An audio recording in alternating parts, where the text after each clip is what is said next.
देखिए मैं उदयसर बच्चों, सबसे पहले सवाल की चर्चा हम लोग करते हैं बच्चे कि यहाँ परिमेय संख्या और अपरिमेय संख्या के बारे में। परिमेय संख्या और अपरिमेय संख्या के बारे में आपको बच्चों बोर्ड में बहुत सारे क्वेश्चन करता है जो ऑब्जेक्टिव आपको अति इंपॉर्टेंट है। पहले दोस्तों सवाल कर देगा आपको परिमेय संख्या किसे कहते हैं। तो बाबू एक शब्द में सवाल बताना है कि वैसी संख्या जो p/q के रूप में लिखी गई हो हमें परिमेय संख्या कहलाती है। तो यहाँ तो बच्चों कह दिया कि वैसी संख्या जो p/q के रूप में लिखी गई हो वह परिमेय संख्या कहते हैं। जैसे भी सवाल में दे देगा क्या होगा, 4/5, 6/8, 9/5, 4 भी हो जाएगा, 8 भी हो जाएगा, 9 भी हो जाएगा। परिमेय संख्या कोई गिनती नहीं गिना जाता है बाबू। ऐसा सवाल परिमेय संख्या आपको चुनने के लिए जहां भी दे देता है एक शब्द में याद कर लो, सिंपली जो भी संख्या होता है, सिंपल जो भी संख्या होता है, सिंपल जो भी संख्या होती है सारी संख्या मेरा परिमेय कहलाती है। बशर्ते वह संख्या में रूट में नहीं आना चाहिए। अगर बाबू रूट में अगर आता है तो रूट में भी कटने छाटने पर उसका वर्गमूल निकल जाएगा तो मेरा परिमेय हो जाती है। जैसे कि जो आपने एग्जाम्पल में देखा कि 4/5, 6/8, 9/5, 4, 8, 9 कुछ भी दे देगा कि ETC डॉट क्या हो जाएगा, कोई ETC आपका हो जाएगा। ये सारी मेरा परिमेय संख्या होती है। सिंपली जो भी संख्या हो सारा मेरा परिमेय संख्या होती है। अब आइए अपरिमेय संख्या के बारे में समझेंगे कि मेरा अपरिमेय संख्या होता क्या है। बाबू याद कर लो कि सबसे पहले सवाल में आपका दिया कि अपरिमेय संख्या के बारे में, तो वैसी संख्या जो p/q के रूप में न लिखी गई हो वह मेरा अपरिमेय संख्या कहलाती है। जैसे √5 हो जाएगा, √13 हो जाएगा, 2 + √5 हो जाएगा, 3 + √8 हो जाएगा, 9/√3 हो जाएगा, 6/√5 हो जाएगा। इस प्रकार की एग्जाम्पल में जहां भी आता है बाबू याद करो कि सब मेरा अपरिमेय संख्या होता है। सिर्फ बशर्ते रूट लगना चाहिए। अगर रूट वाली जो भी संख्या होगा सारा संख्या मेरा अपरिमेय होता है। लेकिन आपका रूट में जिसका वर्गमूल निकल जाता है और रूट में जिसका वर्गमूल निकल जाता है वह मेरा परिमेय हो जाता है। तो वह कैसे समझिए, जैसे कि बाबू यहां दे देगा √25/√36। आप समझेंगे कि √25/36 मेरा, आपने तो सर बताया था कि रूट वाला संख्या अपरिमेय होता है। आप तो बच्चे बोलेंगे ना कि रूट वाला संख्या सर आपने बताया था कि अपरिमेय होता है। लेकिन बाबू मैंने यह भी बताया था कि रूट में जिसका वर्गमूल निकल जाता है वह मेरा परिमेय होता है, अन्यथा सब मेरा क्या होती है, अपरिमेय होती है। जैसे कि बाबू आप जानते हैं √25 के वर्गमूल क्या होता है 5, और √36 के वर्गमूल क्या होता है 6। यह मेरा क्या हो जाएगा, परिमेय संख्या हो जाएगा। बाबू याद कर लो कि सिंपली जो भी संख्या आएगा तो सारा मेरा परिमेय कहलाता है। बशर्ते रूट में जो भी संख्या आती है सारा संख्या मेरा अपरिमेय कहलाती है। लेकिन बाबू एक शब्द में याद कर लीजिएगा और कि रूट में जिसका वर्गमूल निकल जाता है वह मेरा परिमेय हो जाती है, अन्यथा सब क्या हो जाती है, अपरिमेय हो जाती है।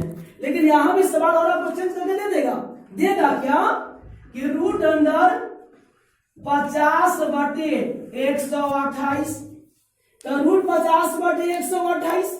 तो आपका बाबू यहाँ कहेंगे क्या कि सर आपने बताया था कि रूट वाला संख्या परिमेय कहलाता है। तो बाबू मैंने यह भी बताया था कि रूट में जो संख्या रहता है काटने छाटने पर वर्गमूल निकल जाती है वह संख्या मेरा परिमेय कहलाता है। जैसे √50 काटेंगे बाबू इसको, 25 × 50 64 × 128 होता है। तो √25 के वर्गमूल क्या हो जाएगा 5, और 64 के वर्गमूल क्या हो जाएगा 8। 5/8 मेरा क्या हो जाएगा, परिमेय संख्या हो जाएगा। इसलिए बाबू कभी भूल से गलती मत करना कि रूट वाला संख्या मैंने बताया था कि अपरिमेय होता है। लेकिन दिमाग एक हमेशा लगाइएगा कि रूट में जो भी संख्या आएगा पहले उसको काटने छांटने पर अभी उसका वर्गमूल निकल जाता है तो वह मेरा परिमेय कहलाएगा, अन्यथा सब मेरा क्या कहलाएगी, अपरिमेय संख्या कहलाती है। अब देखेंगे बाबू सवाल, जैसे कि सवाल में याद है कि इसके अंतर्गत बहुत सारा सवाल देगा, लसन निकालना, मस्सा निकालना, दो संख्या के बीच परिमेय संख्या निकालना, इस प्रकार के सवाल अनेकों देगा जो सवाल आपका देगा। अब देखिए बाबू सवाल मेरा यहाँ बोला 6, 8 और 22 का लौसा और मौसा का अनुपात ज्ञात करें। फिर हमें करना यहाँ क्या है, आसान तरीका बिल्कुल है। 6, 8 और 22 से एक बार लौसा निकालेंगे और एक बार मौसा निकालेंगे। फिर क्या करेंगे, जैसे एक बार सवाल में क्या था, दोनों को डिवाइड किया, तो ऐसे हमें क्या करना बाबू, यहाँ पे डिवाइड करना है। देखिए 6 का, 8 का, 22 का लघुत्तम निकालते हैं। देखिए 2 से बड़े लगाएंगे, 2 तिहाई 6, 2 चौका 8, 11 दूना 22। अब देखिए बाबू, क्या 2 से आपको डबल संख्या में लगेगा, नहीं लगेगा। 3 से लगेगा, नहीं लगेगा। 4 से लगेगा, नहीं लगेगा। 11 से लगेगा, नहीं लगेगा। तो यहाँ करेंगे क्या कि सबको मल्टीपल कर देंगे क्या, यहाँ 2 गुणे 3 गुणे 4 गुणे 11, इसका लौसा क्या निकल जाएगा, 3 दूना 6, 6 चौका 24, 24 गुणे 11, 11 चौका हो जाएगा 44, 11 दूना 22, 22 4 हो जाएगा, 22 4 हो जाएगा 26, 264 निकला। 6, 8, 22 का लौसा क्या निकला, 264 निकला। उसी प्रकार से फिर क्या करेंगे, 6, 8, 22 का मौसा निकालेंगे। पुनः 6, 8 और 22 का मौसा निकालेंगे। तब देखना बाबू है कि 6, 8, 22 में सबसे छोटा संख्या मेरा कौन हो गया, 6 हो गया। 6 से बड़ा संख्या कौन हो गया, 8 हो गया। पहले 6 से 8 में मौसा निकालेंगे, जो फिर मौसा आएगा उस मौसा से फिर 22 में निकालेंगे। देखिए 6 से 8 में मौसा निकालते हैं, 6 एकम क्या हो जाएगा, 6 घटेगा तो 2 हो जाएगा। फिर 2 से 6 में लगाएंगे तो 2 तिहाई 6 हो जाएगा। बाबू यहाँ मौसा कितना निकला, 2 निकला। फिर क्या करेंगे, इस 2 से 22 से मौसा निकालेंगे, 2 से 22 से मौसा निकालेंगे। 11 दूना क्या हो जाएगा, 22। बाबू कट गया, यानी इसका मेरा मौसा क्या निकल गया, मेरा 2 निकला। तो सवाल बोला था 6, 8 और 22 का लौसा और मौसा का अनुपात ज्ञात करें। तो बाबू आपने मैंने सॉल्व किया तो लौसा क्या निकला, 264। मौसा क्या निकला, 2 निकला। तो मैंने बताया था कि लिखने के लिए अभिष्ट संख्या, आप बताइए कि लौसा कितना निकला था, 264 निकला था। मौसा क्या निकला, इसका 2 निकला। तो 264 में कैसे भाग देंगे, 2 से, 2 एकम 2, 2 एकम 2, 2 तिहाई 6, 2 दूना 4, क्या निकला 132। तो बाटा में कुछ भी नहीं होता, साइलेंट में 1 रहता है बाबू। 132/1 निकल गया। इसको कहता है अनुपात में निकालने के लिए क्या हो जाएगा बाबू, 132/1। क्या बाबू इस ऑप्शन में है, 132/1 ऑप्शन नंबर क्या हो जाएगा आपका, ए हो जाएगा। देखिए बाबू सबसे आसान सवाल था कि ऐसा सवाल जहां भी आता है, लौसा कहेगा तो किसी प्रकार से लौसा निकाल सकते हैं, मौसा कहता है किसी प्रकार से मौसा निकाल देते हैं, अनुपात कहेगा तो अनुपात का अर्थ होता है दोनों को भाग देना। भाग देने के बाद मेरा कितना निकला, 132/1। अगर इसी सवाल में दे देता है, पहले कहेगा कि मौसा, बाद में कहेगा लौसा। अगर बाबू यहाँ पहले मौसा रहता, यहाँ अगर लौसा रहता तो पहले मौसा निकालते, बाद में लौसा निकालते, तो मौसा में लौसा से भाग देते। लेकिन यहाँ तो सवाल कहा था कि लौसा और मौसा का अनुपात, तो मैंने लौसा निकाल दिया, लौसा मेरा निकला 264। मैंने मौसा निकाल दिया तो मेरा मौसा निकला 2 निकला। अनुपात का 264 में मैंने 2 से भाग दिया, क्या मरतबा कर दिया, 132 मरतबा। 132/1 क्या हो गया, 132/1 हुआ। अब देखिए बाबू फिर सवाल मेरा क्या आया 3 नंबर में, 2 परिमेय संख्या के बीच अधिकतम कितनी परिमेय संख्या होती है। तो बाबू याद कर लीजिए, सवाल पूछता है, हर साल परीक्षा पूछती है, हर साल, आज ही नहीं, 2023 की परीक्षा में नहीं, हर साल एक क्वेश्चन देती है। तो ब्रेन में बाबू सेट कर लेंगे, ऐसा सवाल जहां भी आएगी तो सवाल क्या बोला, 2 परिमेय संख्या के बीच अधिकतम कितनी परिमेय संख्या होती है। तो बाबू परिमेय संख्या कोई गणना नहीं गिनी जा सकती है, परिमेय संख्या कोई गिनती नहीं गिनी जा सकती है। परिमेय संख्या मेरा अनंत होती है। कितना को गिनोगे, कहां तक गिनोगे, तो तो यहाँ मेरा ऑप्शन में क्या बाबू अनंत है, तो यानी डी नंबर आपका ऑप्शन क्या हो जाएगा, आंसर हो जाएगा। तो ब्रेड में सेट कर लेंगे कि ऐसा सवाल जहां भी आती है, सवाल क्या आएगी, दो परिमेय संख्या के बीच अधिकतम कितनी परिमेय संख्या, क्योंकि यहां क्या दिया, अधिक से अधिक कितनी आ सकती है, अधिक से अधिक कितनी आ सकती है, तो अधिक से अधिक मेरा परिमेय संख्या अनंत आता है। तो यह सवाल जहां भी आएगा तो मेरा क्या मारेंगे, ऑप्शन में बाबू अनंत मारेंगे। अब अगला सवाल में लेकर आया 47 से 379 में भाग देने पर शेष 3 बचे तो भागफल ज्ञात करें। बिल्कुल आसान सवाल है, बिल्कुल आसान सवाल है बाबू। सवाल का स्पष्टीकरण सवाल में मैंने क्या दिया कि 47 से 379 में भाग देने पर शेष 3 बचे तो भागफल क्या होगा, यानी मेरा भागफल ज्ञात करना है। तो अब देखिए बाबू यह सवाल 47 से, यानी मेरा यहां भाजक क्या हो गया 47, भाजक मेरा क्या हो गया यहां 47, मेरा भाज्य क्या हो गया यहां 379, मेरा शेष क्या हो गया 3 हो गया। अब देखिए हमें तो भागफल निकालना है, तो भागफल मेरा बाबू क्या हो गया, मेरा व्हाट हो गया। बाबू याद कर लेंगे यह सवाल मेरा ऑब्जेक्टिव बड़ा सब्जेक्टिव दोनों में देता है।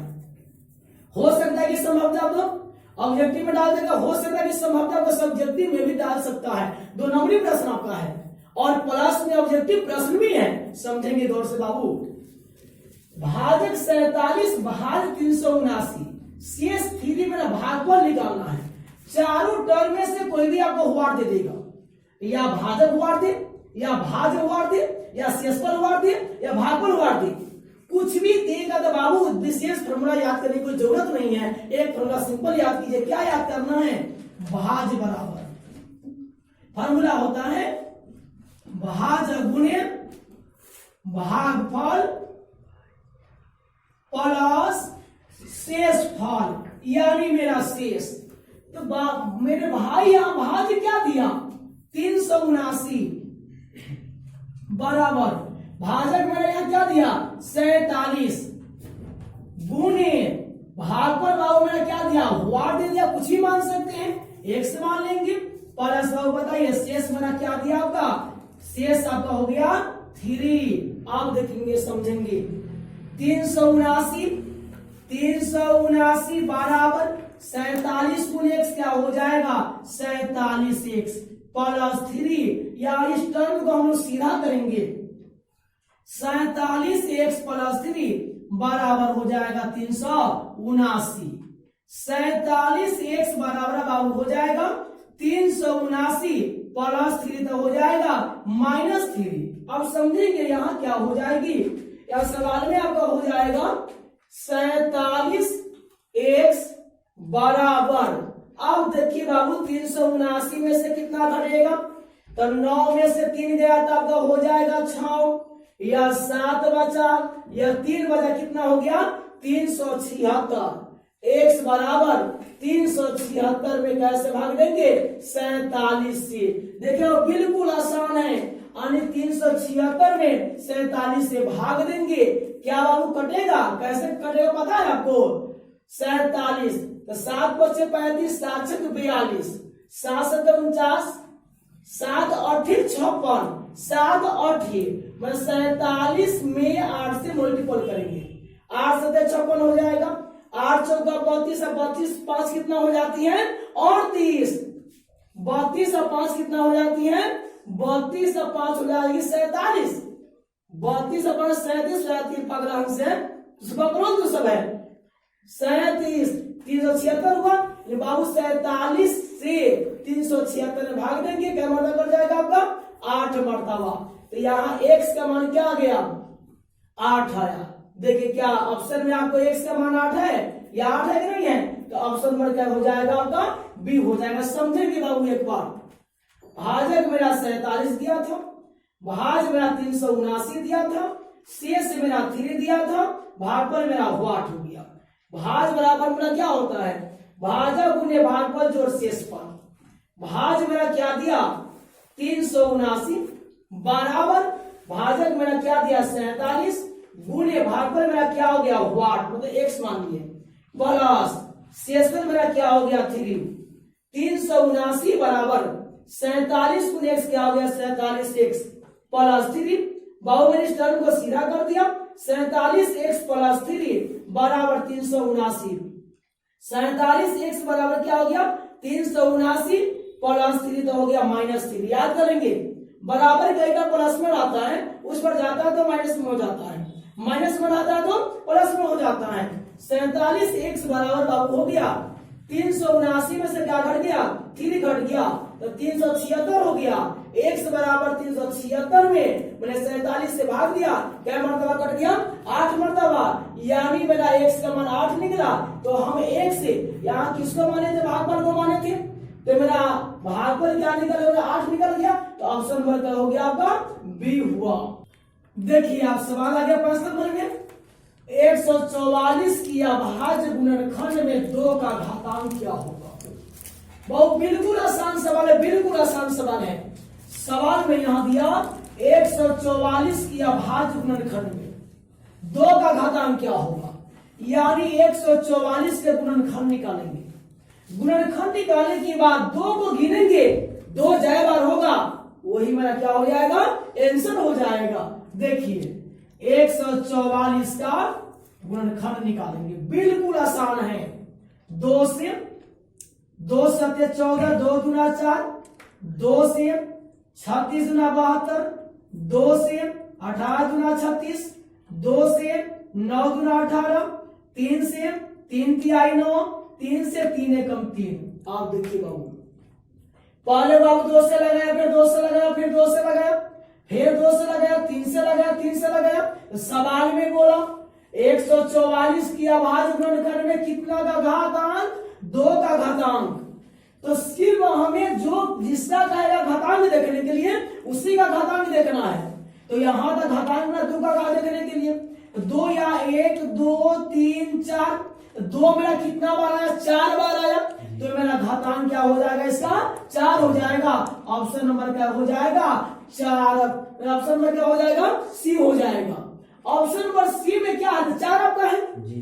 तो ऐसा सवाल जहां भी आती है तो सबसे पहले बाबू याद कर लो कि गुणनखंड का अर्थ होता है पार्ट बाय पार्ट में तोड़ देना बिल्कुल तोड़ कर उसको हटा देना तोड़कर हटाने के बाद सवाल में दिया कि उसको 2 का ही घातांक लिखना है तो 2 का घातांक मेरा बाबू 1 2 3 4 था 2 का घातांक 4 था तो ऑप्शन नंबर कई में 4 आपका सी नंबर ऑप्शन में है तो आपका आंसर क्या हो जाएगा सी नंबर ऑप्शन का 4 हो जाएगा। अब 6 नंबर सवाल में आपको क्या बोला 6 से 25 की अभाज्य गुणनखंड में 5 का अधिकतम घातांक क्या होगा। जैसे बाबू मैंने 4-5 नंबर सवाल में पढ़ाया था वही मेरा सेम सवाल है और मेरा सेम सवाल यहाँ क्या है कि 6 से 25 का हमें गुणनखंड निकालना है गुणनखंड निकालने के दौरान वहां देखना था 2 लेकिन यहाँ देखना हमें है 5 देखना है। देखिए कैसे तो 6 से 25 का गुणनखंड बाबू निकालेंगे पहले 2 से लगाएंगे तो 2 से तो लगेगा नहीं 3 से लगाएंगे फिर भी नहीं लगेगा 4 से लगाएंगे फिर भी नहीं लगेगा 5 से लगाएंगे लग जाएगा 5 एकदम 5 5 दूना 10 5 25 फिर 5 से लगाइए 5 दूना 10 5 25 फिर 5 से लगाइएगा 5 25 फिर बाबू 5 से लगाइएगा 5 एकदम 5 यानी बाबू मैंने यहाँ गुणनखंड निकाला 6 से 25 का पहले 5 से लगाया 5 से 6 से 25 में भाग दिया 125 मरतबा 5 से 125 में भाग दिया 25 मरतबा 5 से 25 से भाग दिया 5 मरतबा 5 एकदम क्या हो गया 5। सवाल क्या दिया था देखना 6 से 25 की अभाज्य गुणनखंड में 5 का अधिकतम घातांक क्या होगा मतलब 5 कितना बार आया तो 1 2 3 4 बाबू यहाँ 5 कितना बार आया 4 बार आया। क्या आपका ऑप्शन में कहीं 4 है आपका डी नंबर ऑप्शन में क्या है 4 है तो ऑप्शन नंबर आंसर क्या हो जाएगा आपका 4 यानी ऑप्शन नंबर हो जाएगा डी हो जाएगा। तो अगला सवाल आ गया 7 नंबर में 26 और 91 का औसत ज्ञात करें। बिल्कुल आसान सवाल है, बिल्कुल आसान, सबको आता है बाबू, आता है कि नहीं आता? बिल्कुल सबको आता है। 26 और 91 का औसत निकालना है, 26 और 91 का औसत निकालना है। आप बताइए हुआ 26 से 91 में भाग देंगे तो 26 चौका का ज्यादा हो जाएगा, 26 चौका हो जाएगा कितना पता है? 6 चौका 24 और 4 दूना 8, 8 2 10, यानी 104 हो जाएगा, ज्यादा हो जाता है। लेकिन 26 तिहाई लगा के देखिए एक बार, लगता है कि लगता है? बिल्कुल लगेगा। 6 3 18, 3 दूना 6, 1 7 78, बिल्कुल लगेगा। 4 से ज्यादा हो जाएगा था। देखिए 11 में से 8 गया तो हो जाएगा 3, 8 में से 7 गया तो 1, 13 बचेगा। कैसे? 1 में से 8 तो घटेगा नहीं, एक बगल से पैंचा लेगा तो 11 बनेगा, तो 11 में से 8 घट गया तो 3 हो गया, 9 तो पैंचा दे चुका था, 8 बचेगा बाबू, 8 में से 7 घट गया, क्या हुआ? 1 हुआ। अब देखिए बताइए 13 से फिर किससे औसत निकालेंगे? 26 में। क्या वो 13 के 12 में 26 आता है? आता है। क्या मतलब आता है? 2 मतलब आता है। तो 13 दूना क्या हो जाएगा? 26, पूरा पूरी मेरा कट गया। क्या बताइए बाबू, सवाल क्या मेरा बोला था? 26 और 91 का औसत, 26 और 91 का औसत क्या निकला? आपका औसत कितना निकल गया? 13। औसत कितना निकल गया? 13। क्या बाबू ऑप्शन में आपका 13 है? बिल्कुल ऑप्शन नंबर क्या में है? ए में है। जो आपका ऑप्शन नंबर ए में कितना आंसर है? 13।